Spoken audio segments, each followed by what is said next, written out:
What's up, everybody? I'm Caleb Ocho, also known as NFL Caleb 22, and this is Betting the NFL Week number 13. And as always, my co-host is with me, Derek Wesley, also known as DWeezy. What's going on, man? Man, just another week of NFL football, and you know we're here to jump into these lines and try and find the angles to make the people some money. Hell yeah. I will say what's up to Brandon Bazel. What's going on, man? Always great to have you with us. Um, like we always do, try to make you guys money this week, um, as we do every single week.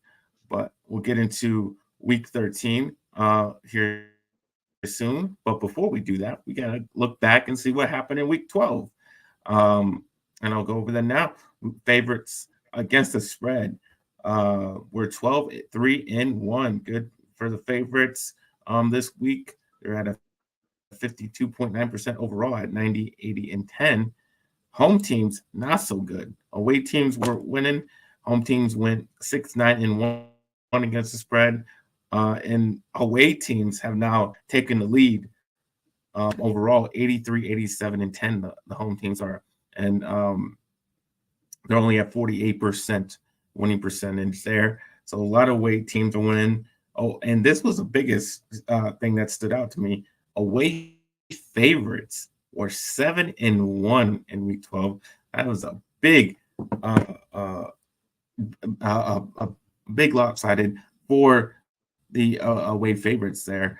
And, going on the road, being a favorite, I mean, all these home dogs, and you know how much I love home dogs, but they just did not show up last week. They were pretty terrible.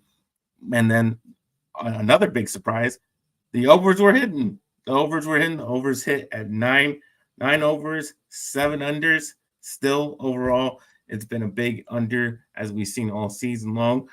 But kind of a different trend going on with away favorites and with the overhidden. What do you think happened last week? Was it just a weird week, or do you think some of this might continue? Well, to a certain degree, with the favorites on the spread covering and winning. Yes, it was an unusual week, and that's to say that we almost nearly saw, from the information I saw out there, um, the best week in the NFL for favorites at the sports book. Um, I think if they'd have gotten, if I'm not mistaken, if the Vikings would have covered and won their game, um, then yeah, it would have been basically a historic week for favorites covering the spread. Um, And Bazel brings yes, it up. We'll get to that game. That's one of the games we're going to talk about. But yeah, that was definitely on the wrong side of that bet. most definitely yes, but and with the overs, I think to a certain degree, some overplay is expected. We've been following this all year, and we've seen the unders come in a lot. One thing I would like to point out that the primetime game unders still seem are just coming in hot and heavy. I mean, even in a week where we saw overs hitting, I mean, I don't have the exact number, but I believe this year there's only been two or three games in prime time, at least the Monday night and Sunday night games, where an over is hit, and we saw it with the Vikings game against the Bears this past Monday. Um, a game where you at least expected one team to be putting up points, and we didn't see that occur. And if you were holding an under on this game, at no point in time were you sweating anything because their points were just, abysmal. They were, MIA, send out the search parties because in that game, nobody could find the end zone. They could barely find the field goal. So I think, not to say that necessarily unders continue, but especially with these primetime games, as far as Monday and Sunday night go, outside of an exceptional matchup, kind of like what we got a few weeks back. I think didn't Baltimore and Cincinnati play on a Monday or Sunday night game? Thursday night. It might have been the Was it Thursday Thursday? night game. I'm not sure that the unders have been hitting as heavy on the Thursday night games as they have been on the Monday and Sunday nights, but I do know that that has still the over has still been coming in more often than not on the Thursday night games as well. Um, but yeah, just with these standalone primetime games, um, you got to be going after the under for whatever reason, whether it be bad play, whether it be bad teams. Um, the under has just been the way to go with these primetime games. All right. Oh, well, we get to the bad beat of the week, and that came in the Buffalo Bills plus 2.5 at the Philadelphia Eagles. They lose 34-31. And Bills kind of should be used to a lot of bad beats now. They've had a lot of them in recent years with Josh Allen at quarterback. And, here it happened once again. All the Bills betters have to go in both on the money line and against the spread. They both kind of suffered here. Bills fall just a half point short of the cover there, but also fall short of the win due to so many miscues in this game that they had. James Cook can't catch a ball for sure touchdown, just completely bounces off his hands. Tyler Bass misses a field goal. Uh, but then the worst one was Gabe Davis and Josh Allen just not being on the same page. That was a touchdown. It was a touch. He threw it just the wrong spot. He thought he was going this way. Gabe Davis goes that way, and that was the game winning touchdown. And they just could not connect. And of course, you just let Jalen Hurts just waltz into the end zone on the final drive there to win the game. When he's done that same goddamn QB keeper for the entire game, and you still just didn't say, "Hey, maybe we should stop that." You didn't do that, and you just let him go into the end zone and score the game winning touchdown. I mean, my God. I mean, all these just so many times the Bills had chances to win, and instead they are the bad beat of the week. Yeah, I was riding with this game with the Eagles. I had -3, so ended up, with the push on this game. Uh, but yeah, I was watching this game. There was a number of instances where, as somebody on the other side and watching the Bills move the ball, where I felt like this game was lost. As you mentioned, like there was a number of miscues, but unfortunately for Gabe Davis, what's gonna, just exemplify it on the night is that miscue at in overtime. Um, from the way I've heard it put, it's more of a sight adjustment that you might see occur. Basically involve you're reading the safety and combination with the formation that they were in, and essentially the safety voided that space, and so that's the reason Allen put the ball where he did. I think Gabe Davis was, running the route that he was running the route that he was supposed to, and whether it just be missing that adjustment or that read, or you know like I said, it's unfortunate that it happened that way because Gabe Davis, I believe that was a bit of a career night for him. 6 catches, I believe, over 100 yards in the game. Um, so you definitely hate to see something like a night like that end on a sour note like that. We see Josh Allen go to 0-6, I believe, in overtime games, and unfortunately for him, this is one game where especially in overtime, I don't think you can put the blame, at least not solely on him. Um, the offense was clearly clicking. You know, they were they were a few feet away from having a touchdown. If the ball was just a little bit more to the left where Gabe Davis was, we're talking about this being a Buffalo Bills win. Um, so yeah, it definitely had to be hard to watch the end of this game if you were holding a Buffalo ticket, whether it be the money line or on the spread. Um, unless you were able to find some numbers live with a little bit of variance. But I don't think the game stayed fairly close throughout the majority of the game, so I don't think you would see too much, movement in the line. Maybe later, maybe you were able to get that +3, +3.5, maybe 4, but you definitely, I don't think you'd be seeing, any +5 or +6 or 7 in that range for Buffalo. Um, but yeah, and like you said, that basically a QB sneak up the middle out of the shotgun. That's pretty much all that QB draw was. They ran it multiple times. At one point, even the broadcaster called it out, where just based off the formation and the alignment of the defense, there's no reason not to do this. You're going to get damn near 10 yards, and it's barely going to run any time off the clock. So even from a hurry up perspective, you know it was benefiting the Eagles to do so, to run it up the middle with Hurts if they were given that look. All right, we'll see what's up to my dad, what's going on. And then Brent Marzell says most turnovers the last 3 years. He's a terrible quarterback. That's a great offense. I can't say he's terrible. I mean, we've seen a lot of terrible quarterbacks this year, considering all the unders we've seen terrible. I wouldn't put him in that category. He puts up a lot of points. He sells a pretty great arm. Just turns the ball. Like you said, he turns the ball way too much, and it does um, end up losing the game for them a lot of the time. Um, and yeah, so I wouldn't say terrible, but sometimes he can't play terrible, and then it ends up costing them the games.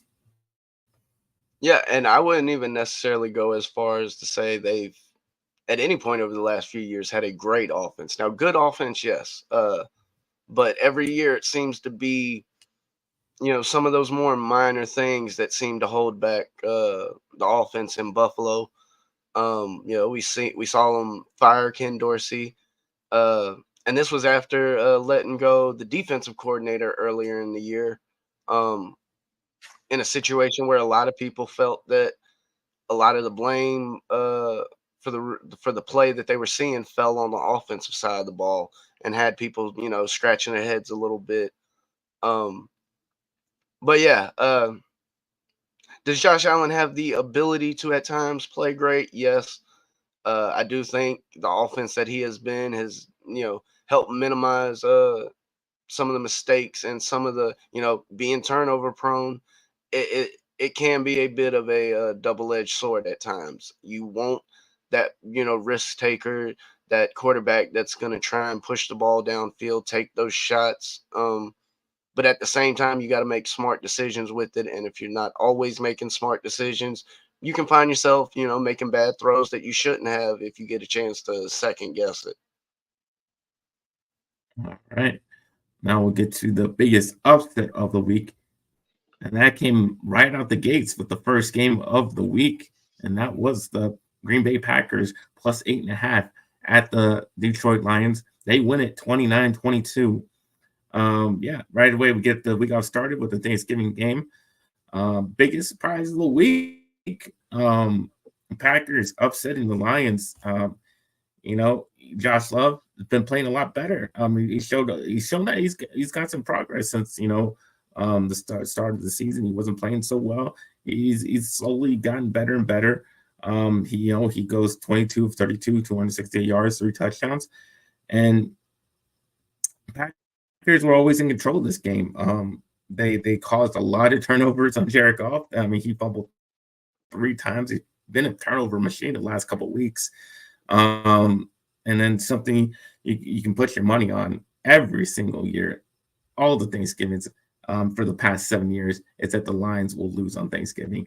And just going overall, the whole history of the Lions playing on Thanksgiving, they did start that tradition. They are 37-43-2. So if you want to put your money somewhere, bet on the Lions to lose on Thanksgiving. It seems like a very good bet, and you'll probably end up winning some money.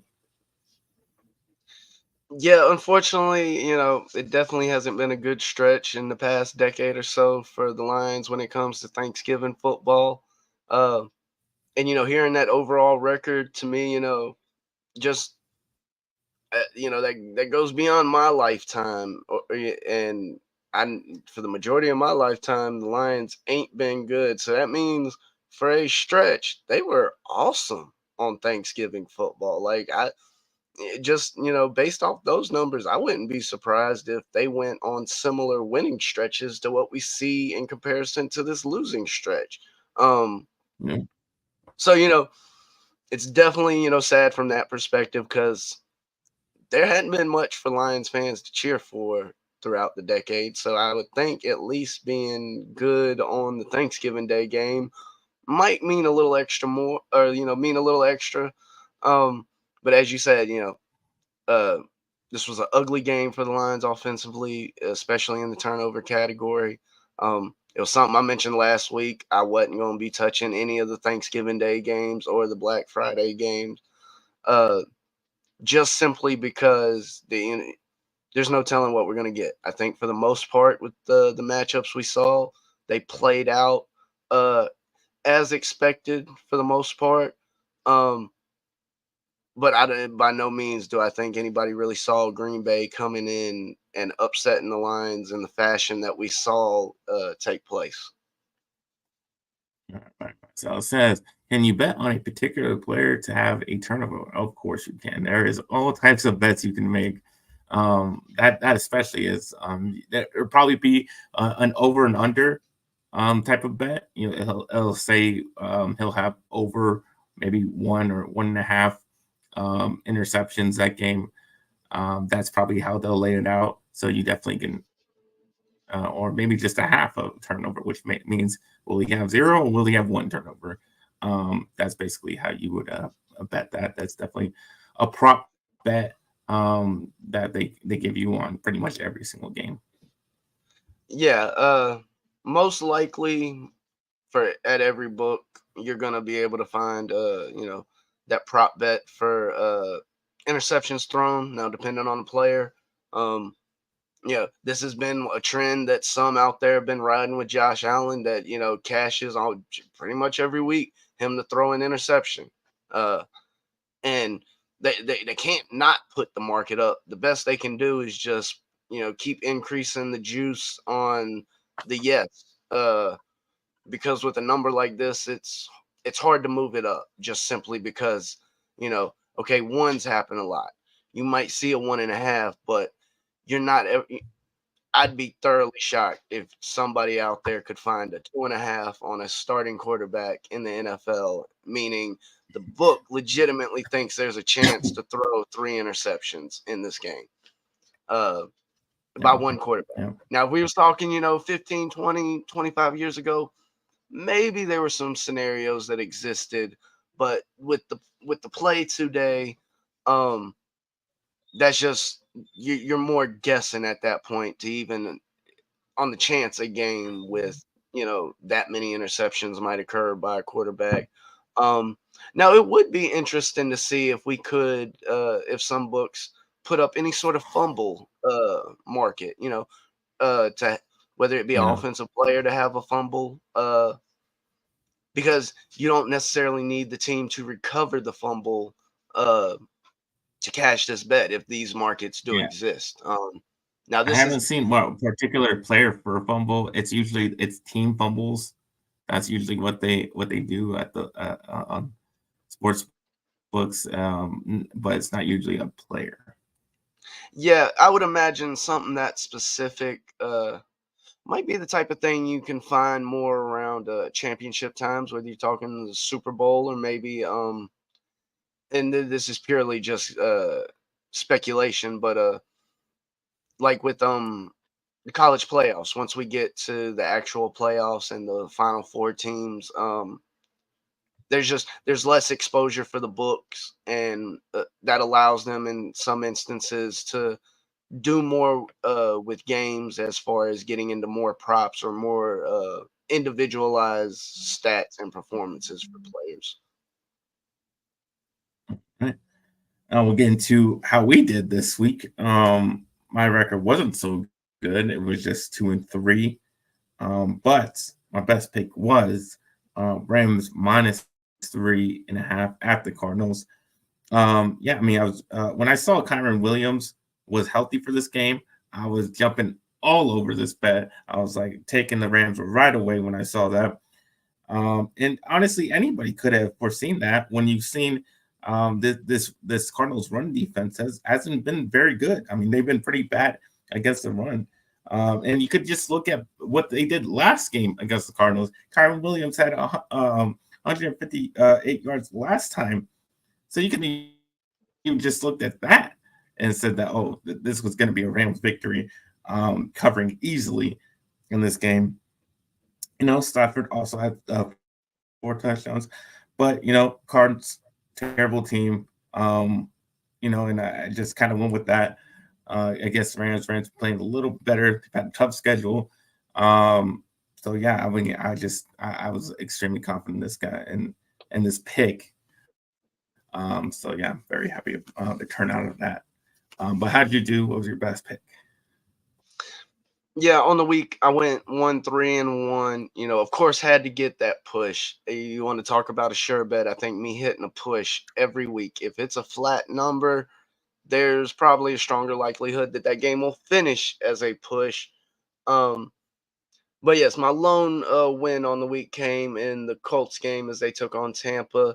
Uh, it was a small spread, -2.5.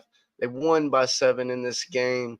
I wasn't able to watch it directly, um, but for the most part, it seemed like Jonathan Taylor was able to put together a solid game, even though we did see him leave. I do believe it was a little bit later in the game.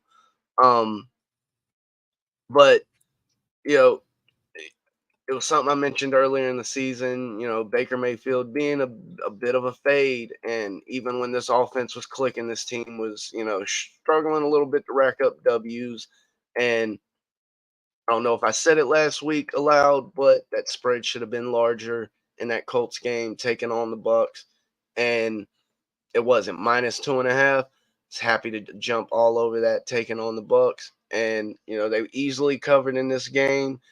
Uh, I did mention, that push came on that Phillies game, which had a lot of twists and turns. Um, Fortunately for me, I was able to work a 5 leg teaser this past weekend on the NFL. Ironically, the teaser didn't hit, but because of how I was able to hedge it off, ended up making a little bit of money, which is always the goal. Um, Coming down to the Ravens game, that Zay Flowers touchdown that made it a 10-point victory. If he hadn't scored that, it would have been a very ugly Sunday. But fortunately, he did. I was able to cash in on a margin of victory bet, which off the top of my head, I believe it was final margin of victory 7-12 was like plus 400. I was able to get a couple live lines on the Ravens mid game, -5.5, -7. All three of those ended up coming in because of that late touchdown scored. Um, so you know, didn't end up necessarily being a good week on the picks, but was still able to go out and find a few different angles to make some money. All right, we talked about the good, so we got to talk about the bad. And we mentioned this earlier. My worst pick was the Vikings -3.5 versus the Bears. Bears win it 12-10. Yeah, and this was just a horrible game to watch. This was a terrible, terrible game. Um, and I guess just the Josh Dobbs magic, that we were rolling with. We kept rolling the dice, and we turned up snake eyes on this one because it was bad going for him. He threw like 4 interceptions. They only scored 10 points against a very bad Bears team. Um, and it's not like the Bears were doing much offensively. All they did was score field goals. But I really thought the Vikings, even though they lost the previous week, they still covered that spread. I thought they would come out here and still kind of continue that momentum that they had on that win streak they were going that they had for a little while, but they just didn't seem like they had anything left in them. Like it kind of just fizzled that quick in this game, And yeah, I don't know how to bet them going forward. Whether what they're going on for quarterback after the bye. They kind of seem questionable themselves. So I'm not sure how to bet them going forward, but definitely was a bad pick for me. Yeah, this is one where, you know, the Vikings only finished with 10 points. Um, and they clearly had opportunities and chances from the offensive side of the ball, because you don't turn the ball over 4 times and, still put up any points and not be moving the ball to some degree. So I think if we saw a reduction in that turnover area, not even saying, he didn't turn the ball over, say he only throws 2 picks, we might be talking about a completely different game. But that was not the case. Um, I mean, that's the type of ugly play that it takes for the Chicago Bears to go out and rack up a W. And this is coming from a Panthers fan who knows what bad football looks like this season. So trust me, yes, if you're a Vikings fan, what you saw was probably some of the worst football that you've seen this season. Um, you know, I raised a couple questions, back at the trade deadline about what the Vikings were doing, because it seemed like they were trying to go both directions at the same time. Move off pieces to bring in draft capital, and at the same time they turned around and traded for Dobbs after the Cousins Yeah. injury. Um, though they did not really have to sacrifice much, it seemed like it it was counterintuitive to whatever their end goal seems to be. Um, because like you said, it's hard to bet on a team where you're not sure if they're already looking towards the draft and trying to improve draft status, or they're trying to go for the playoffs. Because um, you know these teams, they get caught in that middle ground. Uh, one week it can be a win, the next week it can be a loss, and we're about consistency and trends and things that we can rely on. And so if they're gonna be inconsistent, might have to turn that Dobbs magic fountain off for a little while. Mhm. That'll wrap up our recap of week number 12. But before we get into week 13, we like to help you guys out. You guys can help us out by subscribing to the channel, hitting the like button, and if you really want to help us out, you can join our Patreon. The link is in the description down below. Join any tier that suits you. That would very much help us out. So please do all that. We would very much appreciate it. But now we will get into our week 13 5 best bets of the week. And I'm going to start off with the Lions -4 at the New Orleans Saints. And I always like a good team, and I do think the Lions are a good team that are bouncing back from a complete embarrassing loss on national television.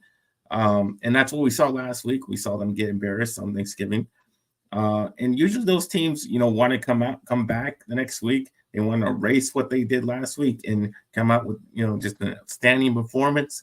And I think that's what's going to happen against the Saints. Derek Carr is not playing well. He hasn't really played well all season. They could only muster up 15 points in a loss to the Falcons, where he threw 0 touchdowns and 1 pick. And Saints have struggled to score points all season long. This is the seventh game where they have scored just scored 20 points or less. The Lions just have too many offensive weapons and firepower that I don't know how the Saints are going to just score and keep up pace with them. Um, that's barring Jared Goff not turning the ball over a bunch of times. Hopefully, he doesn't do that. I'm betting on that he won't. But if he just takes care of the ball a little bit, then I think the Lions are just going to outpace the New Orleans Saints offense. Um, and then the Lions had kind of a mini bye. They had 10 days off playing on Thanksgiving, so they have a little more rest than the Saints do. And they've been stewing on that bad loss for a long time. So I think they're going to be ready to go out there and you know just put it on the Saints. Lions 15-5 against the spread last 20 games, and New Orleans is just 1-5 against the spread in the last 6 games. So I like the Lions laying the points. Yep, I'm riding right there with you on this same game. Detroit -4. Um, a lot of the same reasons you mentioned. The Saints have, they've been a bad team all year. They've been basically what I expected them to be coming into the season. Still asking questions on what people were smoking when they were picking them to win the division. Because even with the division as horrible as it is under its current circumstances, they're still third. So, but yeah, we got the Detroit Lions who have been 4-1 on the road this season. At the same time, on the other side of the field, you got the Saints who have been 0-4 at home. I think the spread being around, I'm seeing -4. You might see it at -4.5 in some places. Um, it has a lot to do with what we saw last week. Now, yes, this team's coming off a bit of a mini bye with the extra days of rest, but that also allows, a little, not to say extra coaching, but even allows these players to, um, think back on some of those mistakes and things they did wrong on Thanksgiving. Also it being a Thursday day game, still maybe throwing off that routine and just being out of the norm. So being back, on a Sunday game, I think there's a lot of ways for this to be a bounce back game for Detroit. And with the number as low as we're seeing it, -4, definitely jumping on that and taking the Lions to cover. All right, I'll get to my next pick, and that is the Arizona Cardinals at the Pittsburgh Steelers. Steelers are -5.5, and I'll lay the points with the Steelers. After getting beat down last week, and in what was my best pick of the week, I'm looking to double down on fading the Cardinals. They are a terrible, terrible 2-10 team. They can't really run the ball anymore. Kyle Murray is just way too inaccurate. And I believe the Steelers defense will definitely be able to get after him. Even though the Steelers only scored 16 points last week, I saw a lot of difference in their offense. They scored, they totaled about 421 yards. Pickett had 270 yards. So, yeah, they didn't score much points, but they still looked, they've still moving the ball. They still look a lot better than they did with Matt Canada.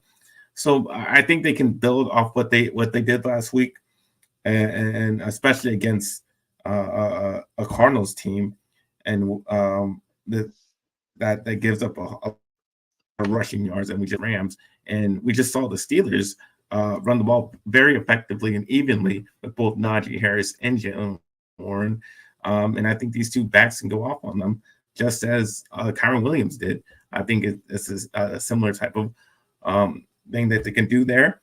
Arizona 3-6 against the spread last 9 games, pretty terrible. Pittsburgh 11-4 in the last 15 games, and 4-1 in the last 5 home games against the spread. So I like the Steelers to lay the points here. Yeah, I definitely agree that the Cardinals are a team that you can look to fade just about every week. My only reservations with this game is that spread and the number that it's sitting at, because while yes, it the yardage that Steelers were able to put up last week is definitely an indicator that you would like to see if you're a Steelers fan, because this offense has been the main thing holding them back, especially this season, but even over the past few seasons. Um, and even with all the offensive production we saw last week, we still didn't see it translate to points on the scoreboard. And that's what you're going to need to cover this number, because if we see the Steelers go out in another game and only put up 16, 17, maybe even 20 points, you might still be in, danger of that number not covering, whether it be through garbage time, whether it be just a matter of teams not scoring.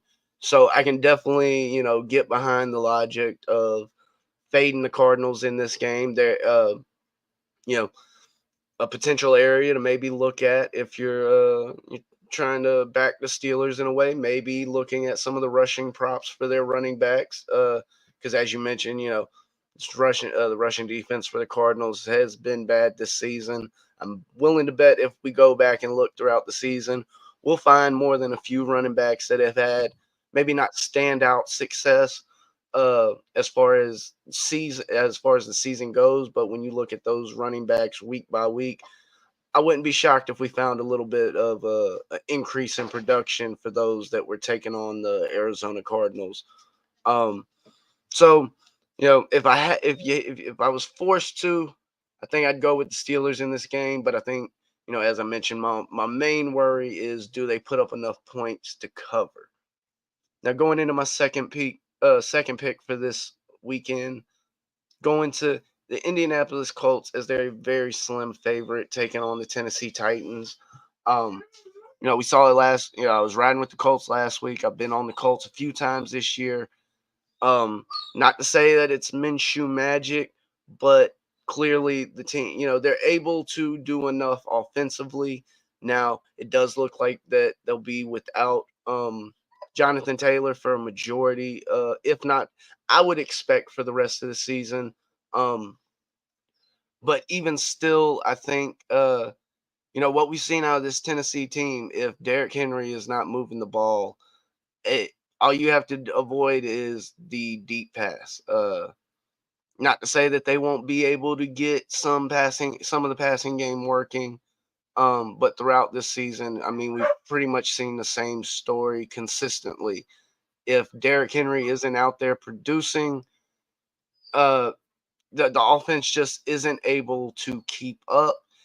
And you know, even against the Panthers, there was a chance that the Panthers could have won that game. Now it ended up not being the case, but for if you want to call yourself a better team in the NFL, you got to beat up on some of the lesser teams. And Tennessee was not able to do that last week against Carolina, and I believe that's telling in a lot of ways. And you know, yes, I'd be happier back in the Colts with Jonathan Taylor out there, but even still, I'm gonna take the Colts in this division matchup. Probably, one of the best spreads of a division matchup of a slim -1. Uh, but I would not be shocked if this game came down to whoever scores last wins. Yeah, that's the tough thing about this game. The the um, the line really throws me off, being so small as it is. You would think the Colts maybe get a little more, a couple points more, just because they have a way better record than the Titans do. But it comes down that low because of this. It's a divisional matchup, and the Colts and Titans. I mean, it's hard to trust either team in this matchup, considering their quarterback situations on both teams, and then you got Taylor's out, like you said. Titans still have Derrick Henry on the other side, so I could see either one winning. To be honest, that's why it's just really that's a tough one. That's a tough one for me. That's why I just was I don't know which way to go on that one, um, but my next pick is the Browns at the Rams. Rams are -3.5. I'm going to lay the points with the Rams. It's still up in the air whether DTR will be healthy for this game. Um, Maybe even Flacco goes out there and starts for the Browns. We don't really know what's going on with the Browns quarterback situation. It hasn't really been good, really all season, and especially now that Washington's hurt. So that they're kind of very in flux there. Um, they obviously coming off a pretty bad loss last week. And then all those side the Rams are coming off of a really good win. And I like what they've done the last couple of weeks. They've gone, back-to-back wins against the Seahawks and Cardinals. Miles Garrett is also questionable for this game. That could be a major advantage for Stafford in this Rams offense. Um, and Rams, are going to be at home. They seem to have a good run game going. They have two good receivers. So I definitely like the Rams in the situation at home against the Browns.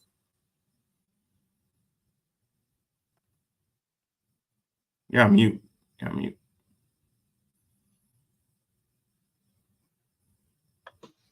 Yeah, this is another situation where I think you will be able to sort of fade. I don't want to call the Browns a bad team because if outside of the this dysfunction we've seen out of the quarterback position the past couple of weeks, this team seemed like they may have found their identity, and at least as far as this season was going, were able, to find ways to win games. And at the end of the day, ultimately, that's the goal. You don't necessarily have to win pretty games. You don't have to blow your opponent out every week.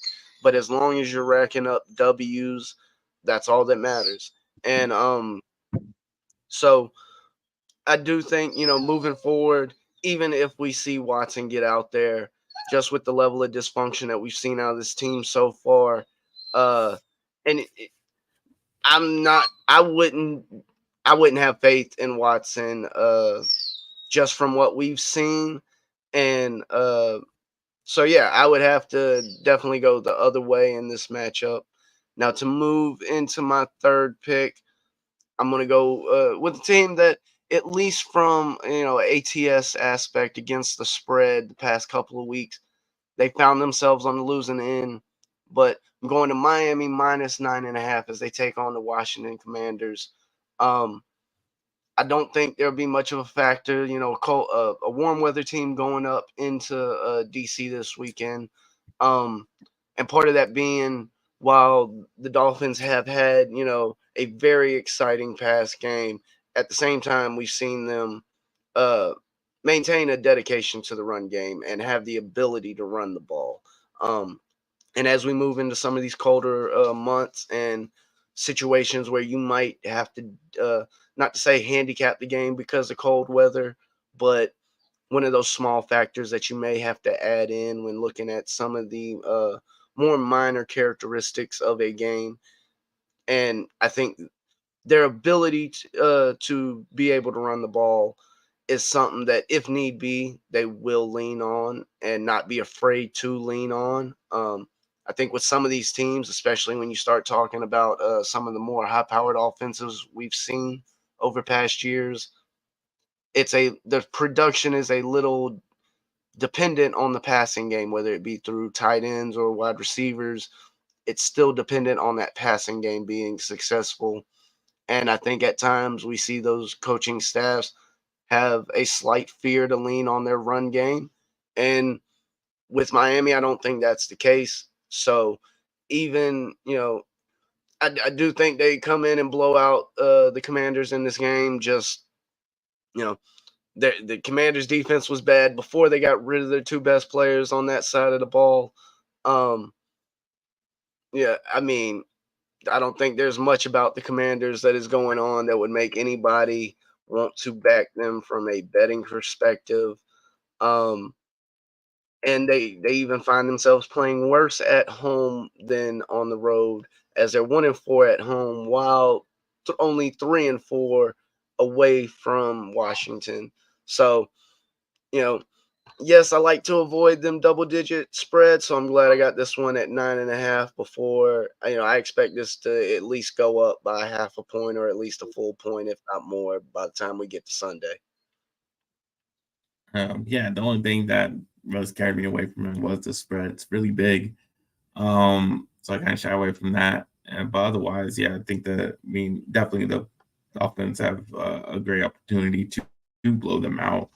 But like you said, Washington's not great at home, but still, I don't know how well the Dolphins are on the road, either. Um, they did just beat the Jets on the road pretty badly, so they got that going for them. But I don't know. I gotta stay away from those big spreads. Sometimes they just kill me, um, as they have even just this season. So, but definitely would be on your side if I was going to bet this game.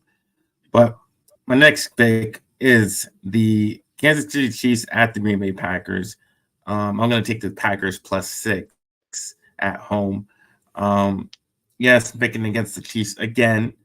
Didn't work out last week, but in the first half, it was looking good for me. The Raiders kind of had like a 14-point lead on them at one point in the game, and that's why I felt confident in betting against them because the Chiefs offense still has, I still don't believe they have fixed their, kind of receiving problems of all these drop balls and these miscues that they've had. Um, I still think that can show up every now and then. And they may not have had that comeback if the Raiders had like any consistent offense. Obviously, because what the quarterback situation is, what it is. I think the Packers have a way better quarterback situation, and with how Jordan Love has been playing. So I don't think the Chiefs can just go out there and do what they did against the Raiders because they'll have a little bit of a pushback with this Packers offense that seems to have gotten going in recent weeks. So I don't think the Chiefs are going to just have an easy time and just blowing out the Packers. I think it'd be a tough game, close game. Chiefs still win, but I don't think they cover the 6 points. Now I'm riding with the same game, but I am on the other side with the Chiefs. A Yeah. couple of things you mentioned. I think inconsistency has been a large issue for the Green Bay Packers this season, and I think in a lot of ways that victory against the Lions sort of inflated that. And I'm not sure about the health status on a couple players for the Packers. But even if this squad was 100% healthy, I still wouldn't be comfortable going out there and backing them against the Chiefs. Now, yes, the Chiefs have, we've seen more offensive struggles out of the Chiefs probably this year than we have in any recent year. Um, but, as last week proved, given the chance, this offense can put up points. Um, and I think that's kind of what we see here this week. I don't think Green Bay will get all the second chance opportunities that they got last week against the Lions. And that being said, now maybe we see a turnover or two out of the Chiefs. That's quite possible, but I don't think we see just the frequency of it that we saw in that Detroit game. And as we get closer to the playoffs, kind of, I mentioned it earlier. A win doesn't have to be pretty. Ugly wins are still wins. Uh, and the spread being under a touchdown, it definitely makes it a little easier to get behind. I just I don't see the Packers being able to keep this game close if KC can find any resemblance of the offenses that we've seen them produce in the past. All right. Well, we got some disagreement. That's good. Maybe one of us can get a winning week this week. But for my final bet of the week, this one absolutely disgusts me. I hate that I have to make this bet, but I'm not biased in my money. As I said before, if I see an opportunity to win some money, I'm gonna take it. But it just turns my stomach, makes me want to puke. But I'm gonna take the Philadelphia Eagles +3 at home versus the San Francisco 49ers. I can barely even say it. I can barely even say that I'm taking the Eagles. But they're just so goddamn lucky. They're lucky every goddamn week. I don't understand it. They get all the goddamn breaks. They have the officials on their side every single game. Um, and at some point you just can't deny it. They beating the Dolphins, they beating the Cowboys, they beating the Chiefs, and then they beating the Bills. I don't know why they keep getting so damn lucky, but they keep beating these good teams, and they're gonna do it again. They're gonna beat another good team. They're just gonna for some reason they make all these great comebacks. They find a way to win. And I think that's just what's going to happen here. I think it's not going to look up. It's not going to look pretty, just like all the other games didn't look pretty. They don't play well in certain halves of the game. But in the end, they come out. They only have one loss for a reason. They just find a way to pull it out of their ass, and I think they're gonna do it here again.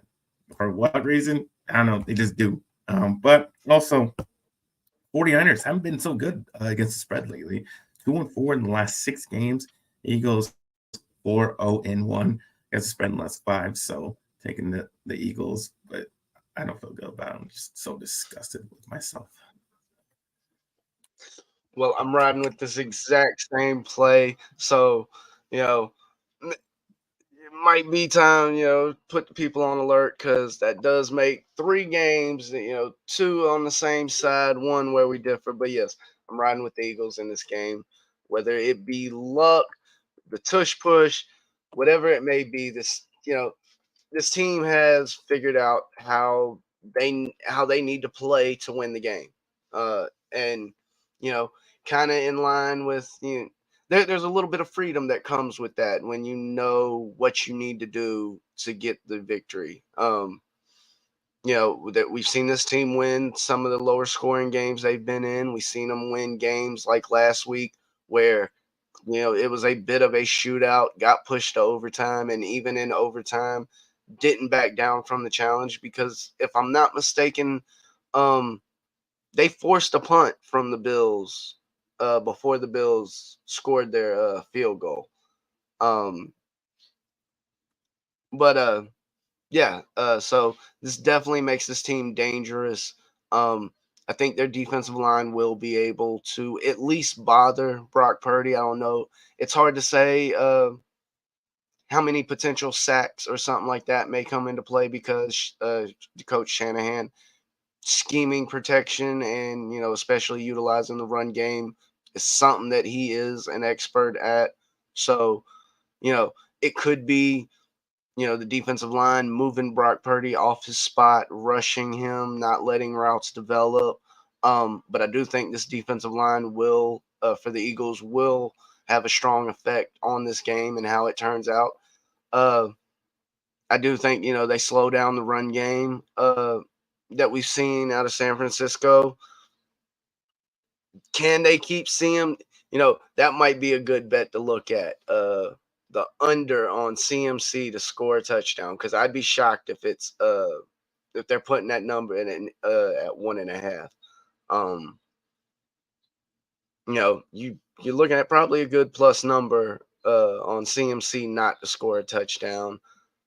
Definitely probably not a fun sweat because he's going to touch the ball probably a good 20, 30 times in the game, especially in the red zone. So by no means am I saying that is a safe play. Uh, but if there's a defense or front seven at least out there that could keep CMC out of the end zone, I think the Philadelphia Eagles have one of those units. Um, and to be able to get them at as an underdog, uh, you might be disgusted by it, but you love them home dogs. So we're going to saddle up next to this home dog and ride the Eagles plus the 3. Well, that are your bets? Yeah, that's all 5 of mine. All right. That'll wrap up our week 13 5 best bets. Just to recap, I got the Lions -4. I got the Steelers -5.5. The Rams -3.5. The Packers +6, and the goddamn lucky Eagles +3. Yeah, to recap my 5, I'm going with, on that same Lions play minus the 4. I got the Colts -1 in their division game against the Titans. Riding with the Dolphins as I need 10, I need 10-point victory or more. Um, so taking the Dolphins minus the 9.5. Yeah. On the other side of that Green Bay play, taking the Chiefs minus the 6. And yes, riding with those damn Eagles as we both hope we're sitting here going fly, Eagles fly +3. No, I'm never gonna say that. It's stupid. But Ren Lazo says hashtag 2.27 hours. No, we don't do that over here. We keep it to a nice, tidy, neat show. We're not like these other shows that go on forever and ever. Yes. Keep it nice Yes. and tight. We have a nice format. Now, if you want to get those subscriptions up and those likes up, maybe we talk about some kind of bonus show, but that's in that's a reward, that's a special thing that may every now and then. But yeah, no, you're not getting no 2 hours, 2+ hours here. Like I said, we got a nice format. Keep everything nice and tidy and locked in. As we try and make the people some money as well as ourselves. All right. You can tell the people where they can find you. Yes, folks, y'all can reach me at Backyard Action Media on YouTube as well as um, the Yard Bets on X/Twitter. All right. You can find me at NFLKL22 at on Instagram and Twitter/X. And you can find me on this channel on Fridays at 3 o'clock, doing Good Friends, Better Rivals, talking Cowboys, talking Giants.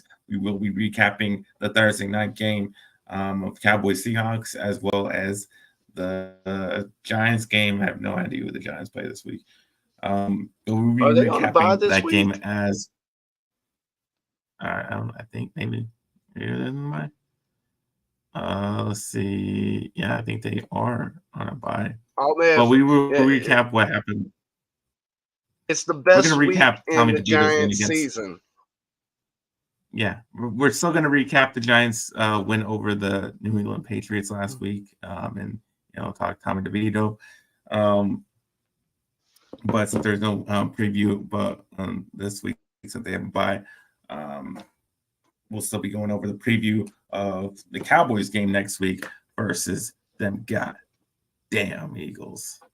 So we'll be doing all that for you tomorrow at 3 o'clock. So sure to tune in. But that is our show for this week. Like we said, all we do on this channel is make you guys money. So hopefully you guys get all your bets in, and you guys go out there and go out and make some money. But like I always say, let's get ready to make that money.